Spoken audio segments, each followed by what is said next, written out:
Growing up in the 2000s landscape brought the younger crowd back then face to face with the literal unknown. The internet was new, television was its own can of worms, and life felt a bit more unpredictable, in a more innocent way than we're used to now.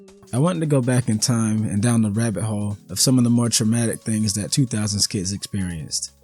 For some, I'll be showing clips, and if you were around back then, promise when you see that rolling car, you won't have to scroll down to the comments to hide from a jump scare.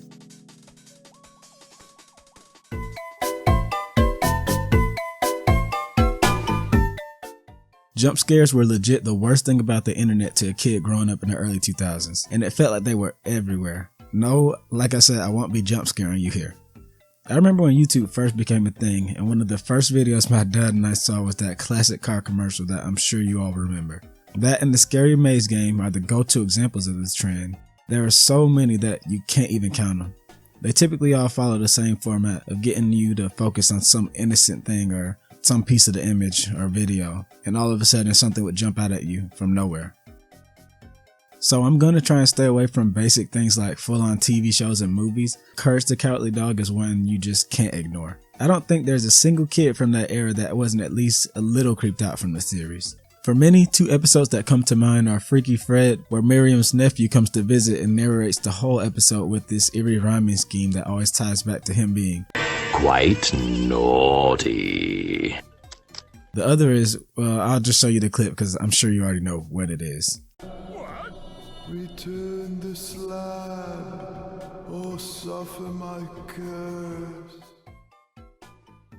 If you weren't around for the early 2000s, then you're gonna see that our internet culture had some moments that were just about as brain rot inducing as stuff now. That starts with Rickrolling. There might be a video titled How to Unlock Master Hand in Super Smash Bros. Brawl.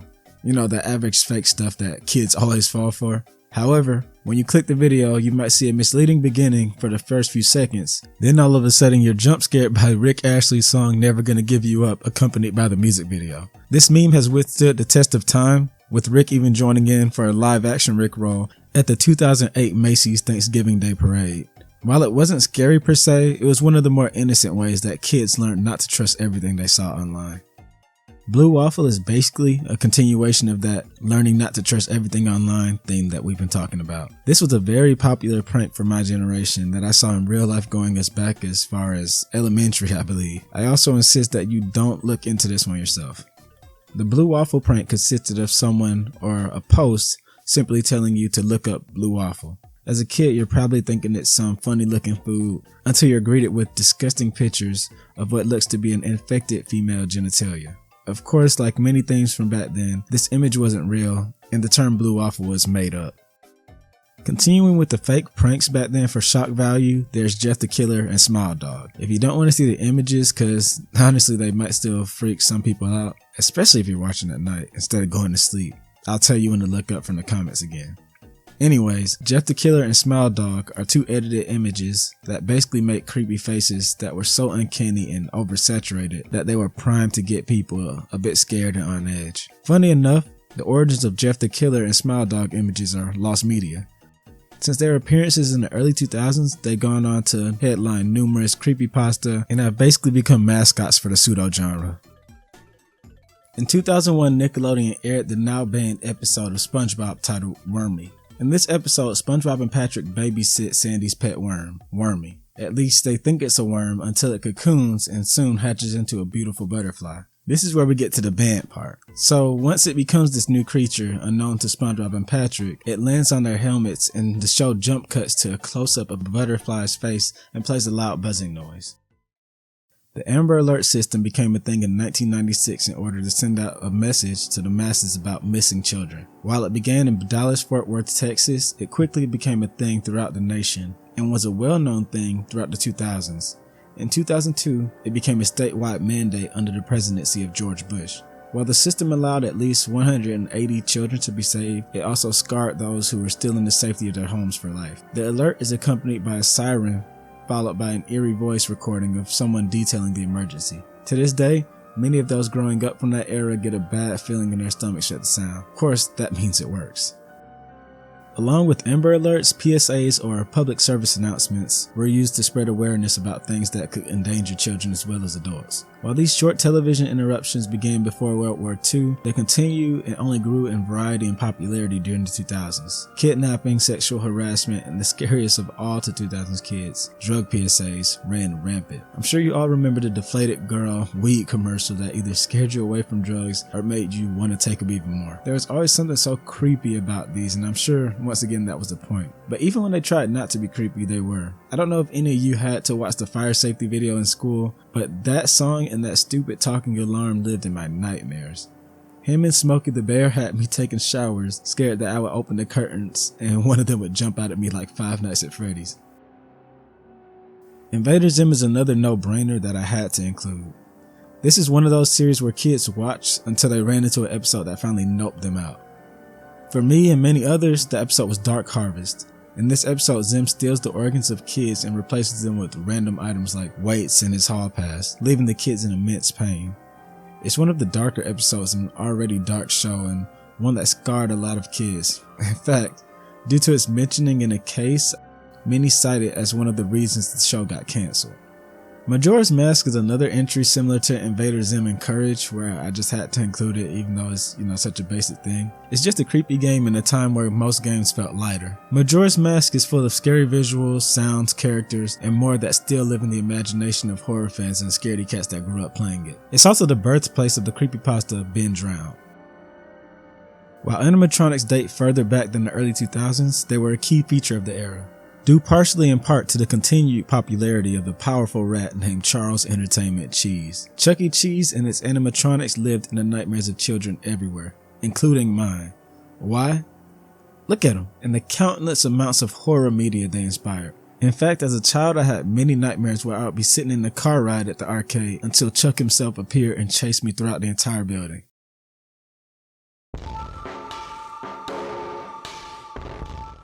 The red ring and yellow lights of death are two issues that early Xbox 360 and PlayStation 3 adopters constantly lived in fear of. Both of these malfunctions are common issues that entailed the consoles overheating or facing some other issue that called for it to be professionally repaired.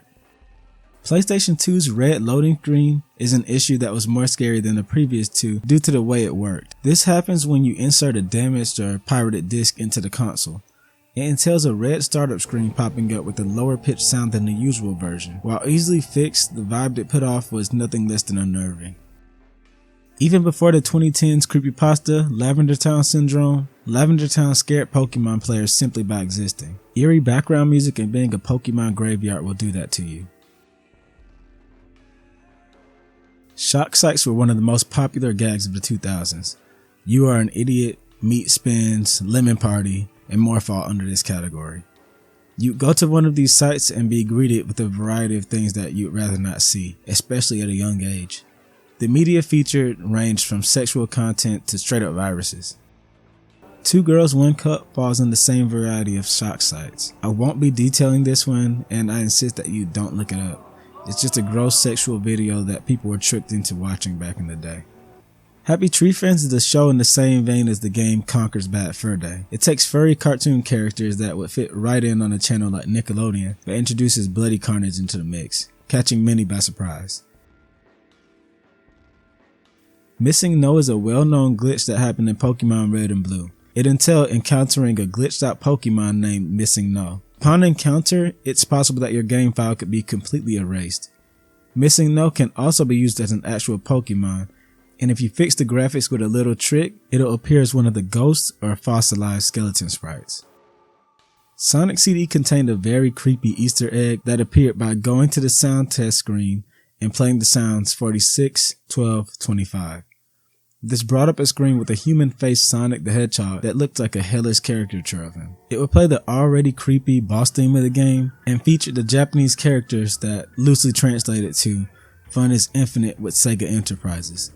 Apparently the face of this Sonic is actually based on Masato Nishimura, a designer at Sega, who often puts funny inserts of himself into the games he works on. Coco is an Animal Crossing character debuting in the original Animal Crossing. Nothing needs to be said except she's a coconut rabbit that creep people out because, look at her. But I think she's cute, and since having her join my village, she's become my favorite villager. though I enjoy creepy stuff, so yeah. Hi, I'm Paul is the three-eyed monkey mascot for DNA Productions, the company behind Jimmy Neutron Boy Genius. He would appear after each episode and say, "Hi, I'm Paul." He's actually named after and voiced by one of its employees, Paul Claerhaut.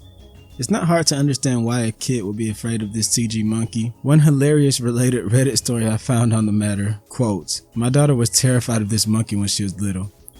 She told us she had nightmares of how to Paul. We had no idea what she was talking about until we saw her reaction at the end of Jimmy Neutron." In a now very well-known gaming mystery, it was found that Daisy's trophy in the game Super Smash Bros. Melee featured a third eye behind her hair. Look away if you're trypophobic. However, it was actually revealed that there were at least 10 hidden throughout her head. Some believe that this was simply due to them making a texture for just her face with 2 eyes. However, the texture was applied to her entire head, including the parts not visible, causing additional eyes. Red Mist is a creepypasta based around the SpongeBob series that is about a Nick staff member that finds a lost tape called Squidward Seppuku, but in English. Nothing happens except a bunch of shock imagery and the iconic face of Squidward before he Sudokus himself. This scene was actually referenced in the now pseudo-banned SpongeBob episode, where Red Mist Squidward was actually revealed to be a real alternate version of Squidward. The face was used as a loud jump scare in the scene and can easily be found online. The Polar Express is a popular film that is an early example of the CG uncanny valley.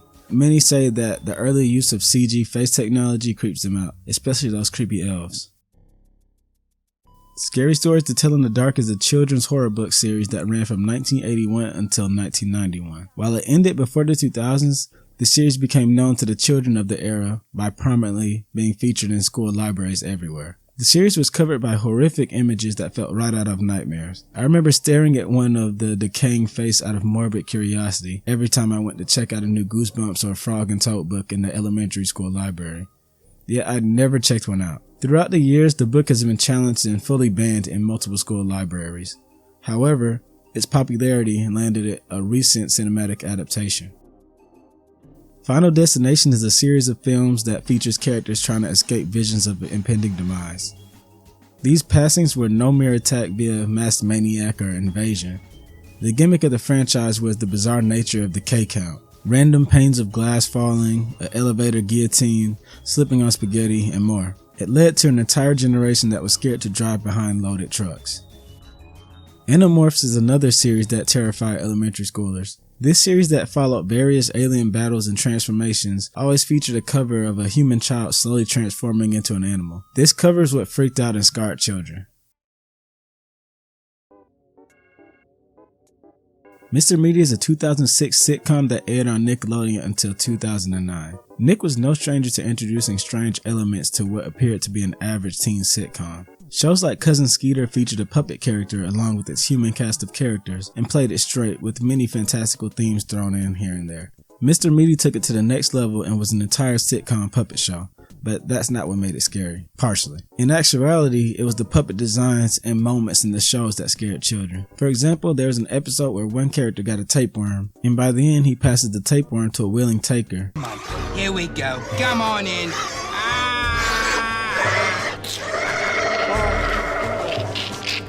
And we see the worm jump down the dude's throat. It's kind of like 16 meets Ren and Stimpy. I'm not even sure how it got approved, but honestly, this was actually a show I enjoyed as a kid. Scary flash games were all the rage during the early 2000s. The internet was wild back then, and the flash games typically reflected that. One of the most infamous of these games was aptly titled The Ugly. In this game, you play as a young girl that's being hunted by an escaped convict named Donald the Ugly Dempsey. The acts, both seen and implied by Donald, are too vile to talk about on YouTube, so if you're old enough, just go look the game up and get ready. Think the Terrifier, but turned up a notch. Yeah, it's actually pretty ugly. Most Extreme is an Animal Planet series that talked about the most extreme animals with extraordinary abilities, revival, hunting skills, etc. The thing that traumatized young viewers was the green CG man that the show featured. After segments, the series would go in depth on what made the animal so special and how its special ability worked. It showed an example of it featured on a human man, the green human man. So not only are you seeing this man slowly transform into a partial beast, but suddenly there's this guy with a dog snout or something on your screen staring at you. I love this show, but man, was this element off-putting. I'd be a liar though if I said it wasn't a part of the charm of the series though. YouTube adult claymations were similar to Flash games back in the day. Back when you didn't get screwed for saying D words or K words, these animations were full-on horror movies, and one of the most famous creators was Lee Hardcastle, the man behind the infamous Simpsons couch gag short, based around the elimination of the Simpsons family. All of his animations go into gory detail. Since his rise in fame, he's gone to work for clients like Square Enix, Adult Swim, Burger King, and more. Arnold being frozen is something that disturbed first graders everywhere. In the episode of The Magic School Bus Gets Lost in Space, to prove a point with his annoying cousin, Arnold removes his helmet on Pluto and is instantly frozen, much to the horror of his classmates and whatever class was watching at the time. Of course, he ends up with just a simple code, but the initial moment was the biggest jump scare the series featured. This one is super personal to me, so I'm going to talk a bit about it. Marvel Zombies is an Elseworlds tale of the Marvel Universe that began in 2005. The initial series started with Ultimate Reed Richards, who apparently has a knack for changing other universes for the worse. He's tricked by a zombie counterpart of himself into opening a portal into another universe that he and the other zombie heroes invade and infect. From there, we get into this giant heroes versus zombie survival war full of gore, crazy twists, and more. This is a series that ruined Marvel for tons of kids, but out of morbid curiosity and dumb entertainment, we just all had to finish it. I read this entire series at an age too young to be reading it through a series of YouTube videos that uploaded scans of each issue.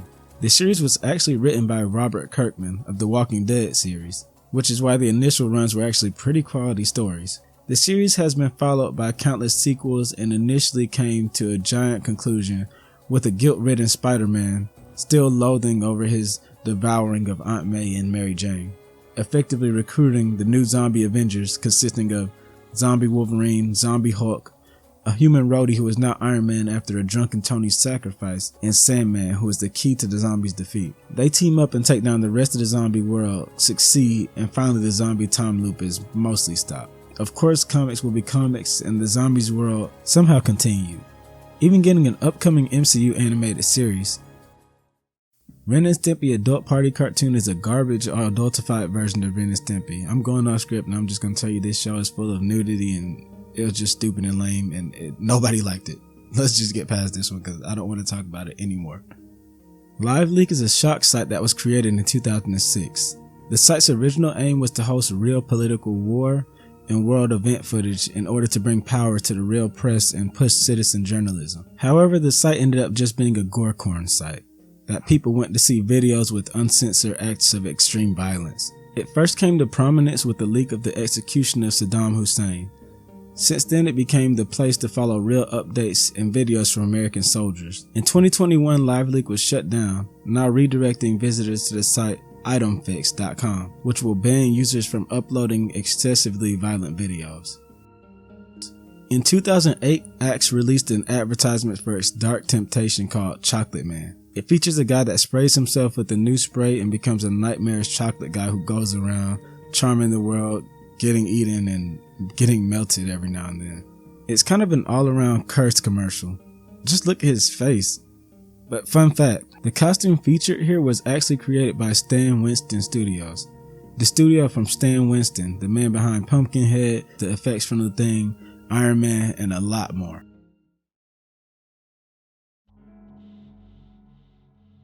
The Wiggles puppets originally debuted in 1998 but became more permanently used in their own segments throughout the 2000s during the Wiggles. Honestly, there's nothing to say about these guys except they're just abnormally freaky. Like, who thought to put this in a kid's show? Here's the nightmare-inducing decaying Jeff puppet from 2022. Limewire, and I know some of y'all got shivers just hearing that name. Limewire is a free-to-use peer-to-peer file sharing program that was introduced to the net in the year 2000. It got most of its fame for being the place that many got their free music from during the early MP3 age.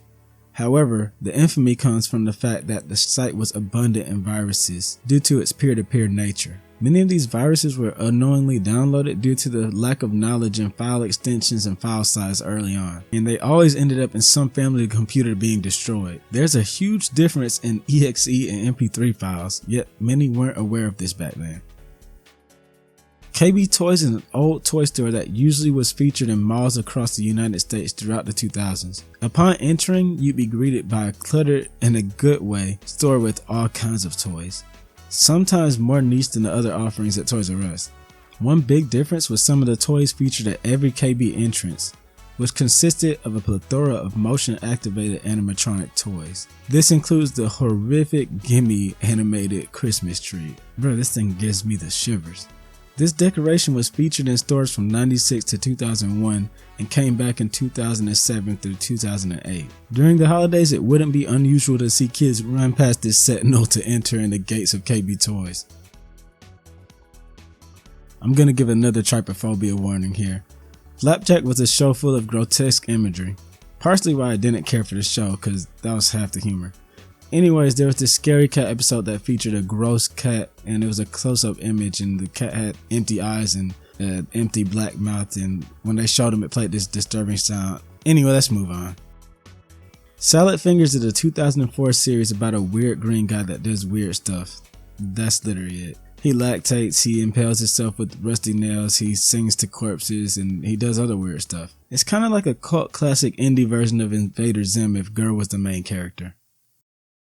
In 2007, Valve introduced the world to the bald Mr. Valve. This company mascot was featured in the intro for the Orange Box, where we were introduced to him through the back of his head, which featured a protruding valve. This is another self-explanatory creepy entry that freaked out first-time viewers. 1000 Ways to Blank is a Spike TV series that was based around talking about and dramatically showcasing weird ways people have allegedly blanked or are believed to have blanked through urban legends. The show was like Final Destination in that it made young people afraid to just live life because they're afraid to blank randomly. The Sign's birthday scene haunts every child and almost as many adults whenever they watch it. It features a news report that has one of the aliens suddenly appear after a lot of tension and build-up. The Thumb series is another creation of Bob Odenkirk's old entertainment studio. Fun fact, Bob is also an executive producer on Jimmy Neutron. Anyways, Thumbs is a series of parodies that use thumbs as stand-in for characters and parody franchises like Star Wars, Batman, and the Titanic. The series actually aired on Cartoon Network a few times, giving a generation of post-early YouTube kids thumb-filled nightmares.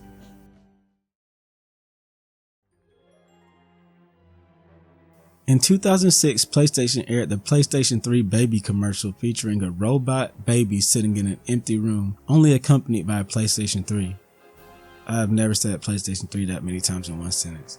The commercial is full of eerie noises like echoed cries, and later we see the baby cry while seeing visions of the console's launch titles, aka nothing. Finally, the console floats up while the baby says mama. The ad is another case of game companies going for abstract and landing on creepy. The Sponge Monkeys are these weird semi-realistic rodents that were featured in the Quiznos ad campaign. They sang the famous We Love the Sub song, and I almost started singing it right there. Not surprisingly, these rats were also created by a Flash animation artist named Joel Bitch. Funny enough, the ads barely got Quiznos' name out there because everyone was taken aback from the strangeness of them. Yet another creepy early 2000s commercial came from McDonald's. Yeah, who would expect the fast food restaurant with a clown mascot to have a creepy commercial, right? This commercial featured two men with a connected long nose. The camera would pan from face to face slowly with this disturbing background music. What was this commercial for, you might ask? Fresh coffee.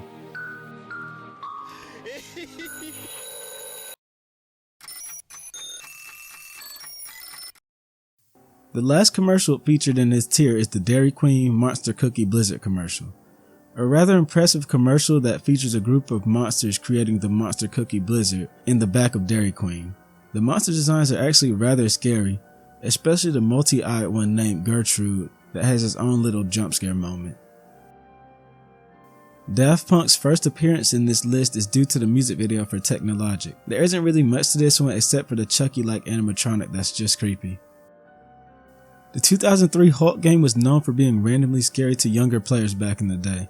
The stealth missions with weird gamma dogs and transformation music are two main culprits, but some couldn't even make it past the mirror scene. Same goes for the actual movie.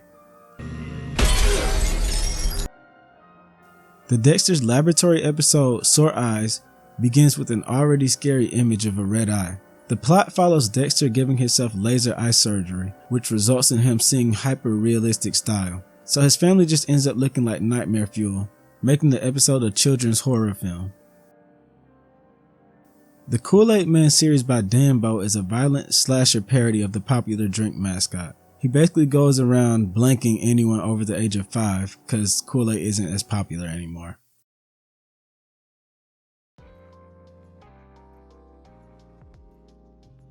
The Flash game Scooby-Doo Escape from the Coulsonian featured the most out-of-pocket jump scare imaginable for a children's game, and that was not a fake laugh. I laughed because it's so funny that someone decided that children needed to get scared this bad in a Flash game that was for mainstream audiences. Dude, this is freaking funny. I'm sorry.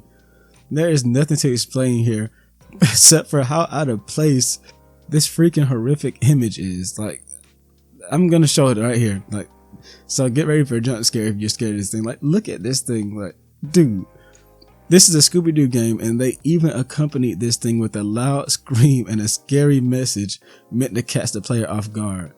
Imagine being a kid barely able to read, slowly reading this scary message, only to get jump scared by this mummified face. Like, someone was evil working on this game. Wallace and Gromit Curse of the Were-Rabbit is a stop-motion love letter to the classic movie monsters, making it very fitting for a trauma iceberg. The scene that gains it a place here is the one that ingrained it in the nightmares of childhood viewers.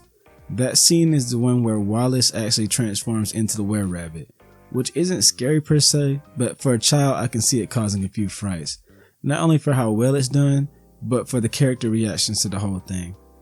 But as an adult, you probably aren't going to be afraid at all. Anyway, this movie is actually really good. I definitely think it's worth a watch. In the original Sims game, a burglar could attempt to rob other Sims. When he appears, a startling and fear-inducing song begins to play, as well as a loud alarm. He effectively makes the Sims into a horror game until he's caught.